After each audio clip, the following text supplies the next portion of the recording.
Hello there YouTube, it's your boy B3, back with another kicking graphic novel review. Today we are still doing our weird DC marathon, but this one's a little different. This one's not weird because it's like magic or monsters or unorthodox storytelling. This one is weird because you read it and then you're like, why did they do that? Today we are talking about the infamous All-Star Batman and Robin The Boy Wonder by Frank Miller and Jim Lee. Let me read you the back of the book. A darker night. That's all it says. It says a darker night, and then it has quotes saying that it's great. Even though it's not. Now, I just want to preface this by saying everybody hates this book. Everybody hates this book. But I'm going to be completely honest. I didn't think it was as bad as I was led to believe. Like, I didn't like it, but I really don't think it's as bad as everyone believes. First up, this is an all-star book. Now, a lot of people actually don't know this, turns out. Anything with all-star in the front isn't continuity. I myself actually didn't even know that until like 2016 or 2017. Because I was reading that Scott Snyder All-Star Batman. And I was like, is this continuity? This doesn't seem like it fits. No, it's not. The point of All-Star was just so that creators could tell stories they wanted without having to worry about continuity. And I know what you're thinking. Isn't that what the Black Label is? Yes, it is. And it's also what Elseworlds is. DC has multiple out-of-continuity things. Elseworlds, the Black Label, and All-Star are all literally the same thing. they, they are all literally the same thing. It's so odd. But yeah, All-Star Batman and Robin, The Boy Wonder by Frank Miller and Jim Lee with Scott Williams. It's a weird one. I'm just going to go ahead and get Jim Lee's part out of the way. The art is spectacular. The colors are spectacular. The line work, everything is magnificent. The art, it's perfect. The art really is perfect. And I adore the art. There are some things about the style that are kind of dated. Like a lot of the ways that women are drawn, like posture-wise and angle-wise and whatnot. It just looks so awkward. And they still do that today. But, you know, now we just kind of recognize it more. Like one of the very first panels in this book is just a real close-up of Vicky Vale's ass in panties. It's like, why? Why is that? But Bruce Wayne invites her on a date to the circus. And at the circus, he says he has had his eye on Dick Grayson for a while. And then Vicky Vale is immediately like, so why have you had your eye on him? Like, she's like, that was a weird fucking thing to say. And it was a weird thing to say. But in this continuity, Batman was already planning on having Dick Grayson as his ward before his parents were murdered. So when his parents were murdered, for a second, I honest to God thought Batman had them killed. For a moment, I was like, did he really have them killed? Because that would actually be an insane twist. Like, in order to groom Robin, to be, you know, his replacement, he had to break his own rule and orchestrate having the parents killed so that the legacy of Batman could live on. Like, maybe there's a twist that, like, he's terminally ill or something, and so he had to create Robin ASAP. He couldn't wait. That would have been really cool, actually. People would have hated it. but out of continuity story, that would have been sick. No, that's not what happened. It's just a coincidence.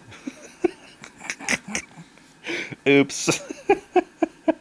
Apparently, his plan was to wait till he was like out of high school, basically, and give him like a Wayne Tech internship, but that internship is training him to be his replacement. But then his parents die, and the cops want to cover it up because it's Gotham and all the cops are corrupt, and, you know, they're trying to save the guy that killed Dick Grayson's parents and silence anyone that witnessed it as a murder. So Batman does save Dick from getting the snot beat out of him and probably killed, but he also kidnaps him. Batman kidnaps Dick Grayson. He does not adopt him. He's kidnapped. Uh-oh. And he's brought into this Batmobile. And I do like the Batmobile. It's a sick, amphibious... It's like Varen the Unbelievable Batmobile, because it's great on land, sea, and in the air. It's a really cool all-purpose Batmobile. Like, there's a lot of versions of Batman that have several Batmobiles that all have different functions. I prefer one Batmobile that can just do a ton of crazy stuff. Like, just a ton of crazy stuff that you can make in the cool toys, you know? I prefer that, because it's like a utility belt with wheels, for one thing, you know? But also, like, if it crashes, well, then you're out of luck, and that can be cool in a story. I just prefer that. Also, any story that has a ton of Batmobiles, it's just a room full of all the different movie ones and stuff. But yeah, so Batman, you know, he kidnaps Dick Grayson, and then he's like hitting him, and he's telling him, you are gonna be my soldier, you don't have a choice. He calls him the R word multiple times in this, which is pretty insane. Like, you read that and you're like, what did he say? Is he a middle school edgelord? What the hell is happening here? It's pretty wild. And so now I think I want to get to the kind of nitty-gritty of what this book is about. This book is about the abusive relationship between Batman and Robin. Just straight up. And if someone who didn't know anything about this book's reputation, if I went up to them and I said, this book is actually an exploration of Batman and Robin's relationship as abusive, because if Batman and Robin were real, oh my god, I would be up in arms against Batman. Because, like, that's child endangerment to the highest degree. That is not okay. Robin's cool AF in the comics. In real life, I would be horrified by the existence of Robin. He's functionally a child soldier. And Batman even pretty much refers to him as that in this. But, and I know that that's a cool idea, because the relationship between Batman and Robin from the lens of an abusive relationship is something that could and really should be explored at length by a book. Yes, one that should be out of continuity, because you don't want to villainize your main Batman. Oh. Huh. I guess that's kind of what this book is doing. Huh. So, I just wanted to go ahead and say, Frank Miller and team, I see what you were trying to do here. I think the base themes and idea for this book are actually really good, and a story that needs told. That being said, I don't think you did it well. The art is perfect, but everything else is... it's not good. You guys know Brian Michael Bendis? You know how Bendis' writing, he just likes to repeat stuff over and over and over and over because he doesn't trust us to remember anything? This book has a lot of that. It has a lot of characters repeating things over and over and over. And I don't just mean like they say something in one issue and then reiterate it in the next issue because it was a monthly series, because that's understandable. And when something is collected in a trade, it can seem more repetitive than it actually is, because if you were reading it single issues, you weren't reading that repetition until a month later. It's there to remind you after a month of not reading the story. And then in a trade, it just kind of seems like a lot sometimes, especially when it's a big recap at the beginning. God, my eyes roll every time, even though I know that that's just a holdover from single issues. But in this one, no, it's stuff repeated multiple times in the same issue. It is annoying. Also, I'm on record as saying I like a Batman who can crack a smile every once in a while, like in Batman the Animated Series and whatnot. This Batman smiles like all the time because he loves being Batman. That's kind of antithetical to the character, I feel like. He shouldn't love being Batman. Now, if this was a fully lighthearted Batman, like 60s Batman, that wouldn't bother me. But this is a Dark Knight Batman. It feels like a weird clash. Like he's like, there's nothing but the mission. And there are times where he's seen as being kind of sad in this book because of the mission. But then he also says he loves being Batman over and over, and he like laughs when he's assaulting criminals and stuff. And at first it's like he's using the laugh as like an intimidation tactic. And I was like, okay, that's kind of cool. That's actually really creepy. That's a cool, creepy thing to do. But later, as he does it more and more, that doesn't seem to be the case. We also get like all these people following in Batman's footsteps, even though he's like the worst. Like, people are getting inspired by him, but they also all seem to want to fuck him. Like, every woman he saves wants to fuck him. Black Canary wants to and does fuck him. This is a Black Canary without her siren call, by the way, but that doesn't bother me. And then there's also this is like an early career thing, too. Batman is really a psychopath in this book. Like, he's insane. If I was a Justice League, I'd want to stop him, too. But they imply that there's, like, no way that Justice League possibly could stop him. But, I mean, like, come on. This is so early in a career, like, Superman doesn't know he can fly yet. And I kind of understand that, actually. Because I think that's kind of a reference to early Superman comics basically just being super strong and invulnerable and them adding powers over time. Flight was a power that I think actually showed up for a radio show because they needed him to get from place to place faster. Which is great, you know. A Superman that doesn't fly is almost unfathomable now. But Superman can't fly in this book, but Batman says he has the ability and just doesn't know it yet. And it's like, how do you know that, Batman? Like, knowing Hal Jordan's secret identity, I get that. But how the fuck do you know that Superman can fly? You shouldn't.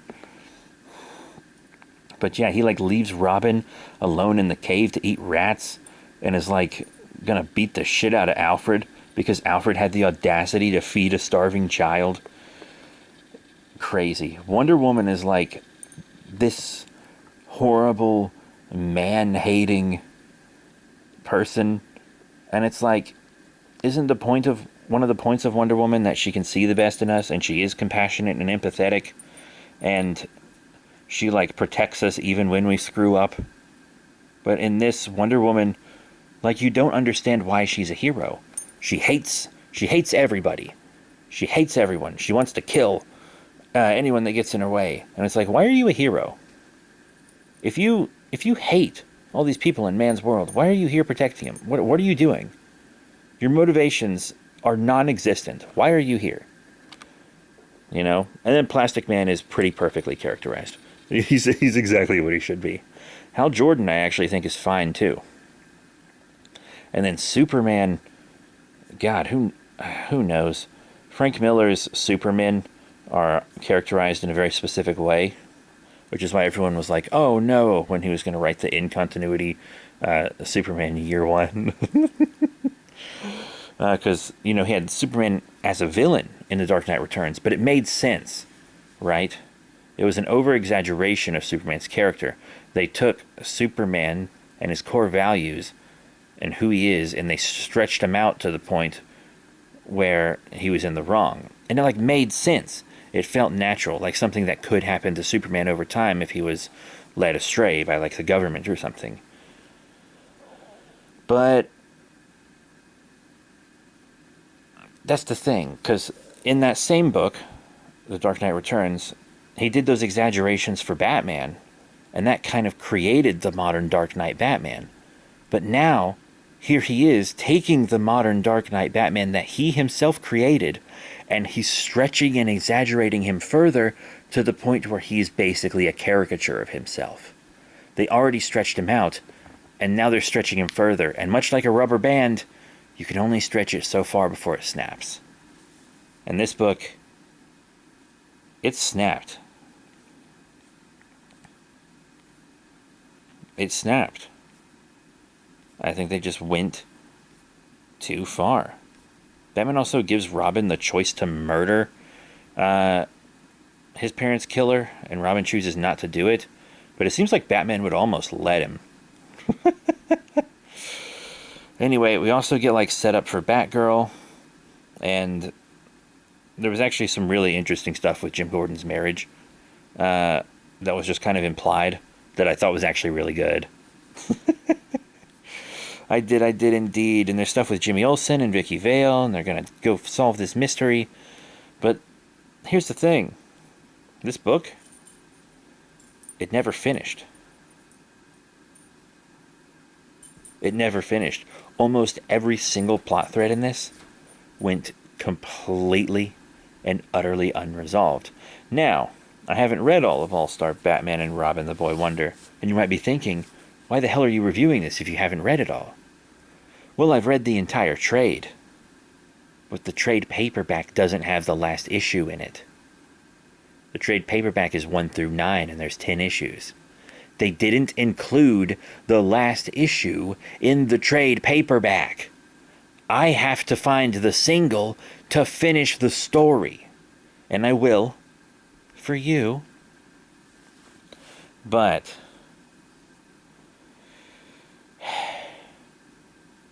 God, that's so stupid. Why is it not in the goddamn book?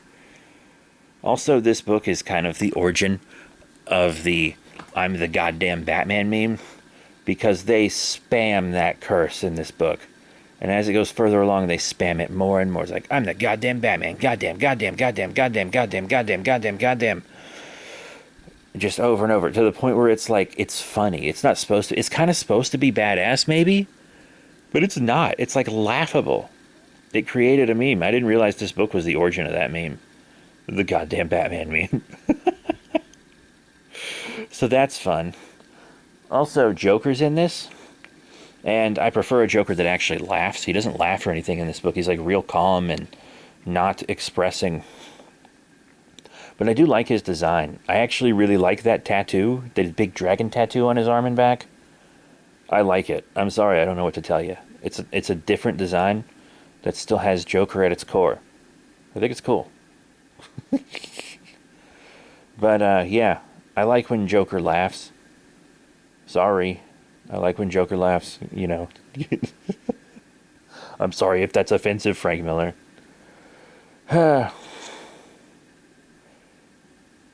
Anyhow, continuing onward, Joker is like recruiting Catwoman and whatnot for this like scheme he has, but we don't find out what the scheme is. Batman faces off against Hal Jordan, Green Lantern, who comes trying to talk to him civilly, but Batman and Robin have painted an entire room yellow and painted themselves yellow so that Green Lantern can't use his ring on them. But it's kind of stupid. It's like it's good for one little chuckle, and then they carry it too long. But also, the ring doesn't affect yellow. Sure, okay. I'm looking at a page right now. Batman's eyes aren't yellow in it. Batman's teeth aren't yellow. The glass that he's drinking lemonade out of is not yellow. The ice in the glass is not yellow. There are multiple non-yellow things in this room. And also, in a moment, you see that it's not yellow under Batman's cowl, and his nostrils are exposed. He could just slip the green energy up under the cowl. It's wild. Also, Robin tries to murder Green Lantern and is almost successful, and Bruce has to save him. And there is a really cool page.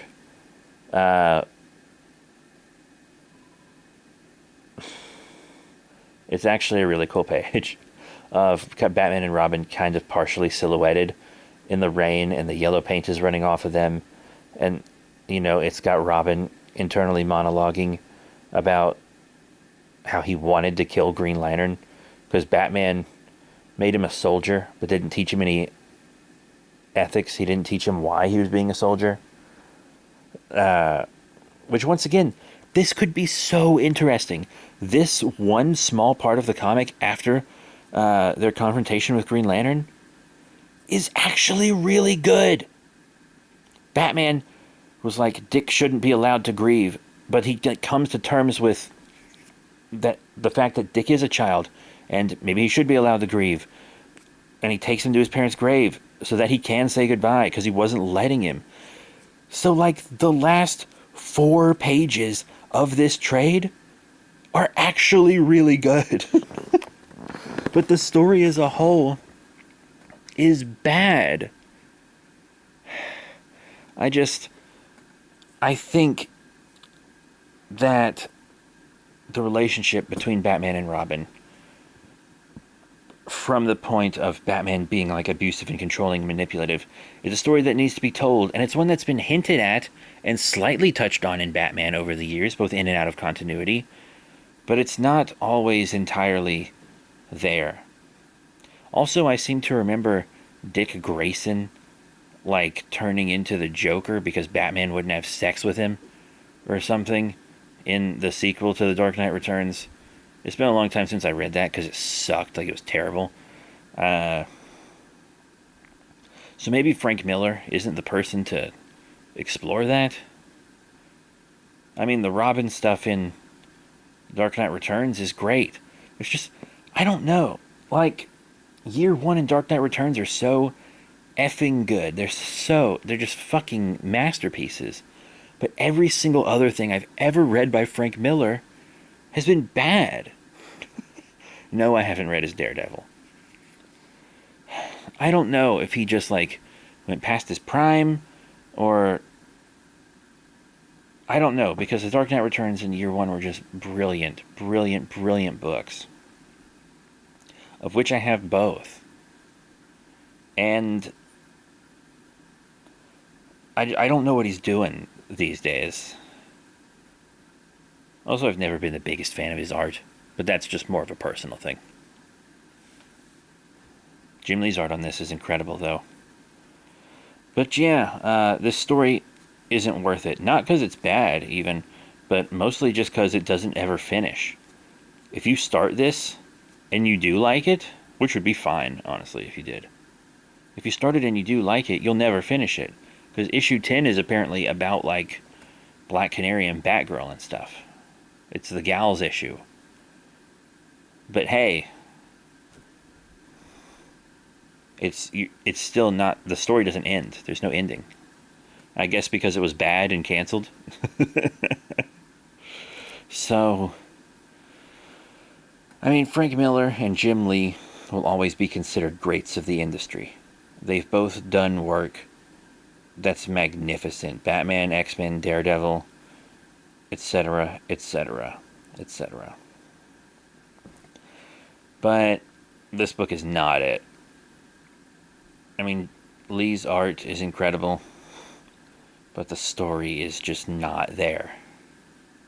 It's not there. And once again, even if you read it and you do like it, it's not finished. And it never will be. I don't know where it was going. I don't know what the Joker wanted. I don't know if Vicky Vale and Jimmy Olsen are going to figure anything out. I don't know what the Justice League is going to decide to do with Batman, because it was never told to us. But that's it. Thank you all very much for your support. Remember to rate, comment, and subscribe. Check out all the cool links in the description below, Facebook, Twitter, etc. At the end of the day, I don't think this is as bad as people say, but it is pretty bad. So that's it. Thank you once again. I'll see y'all next time. Bye for now.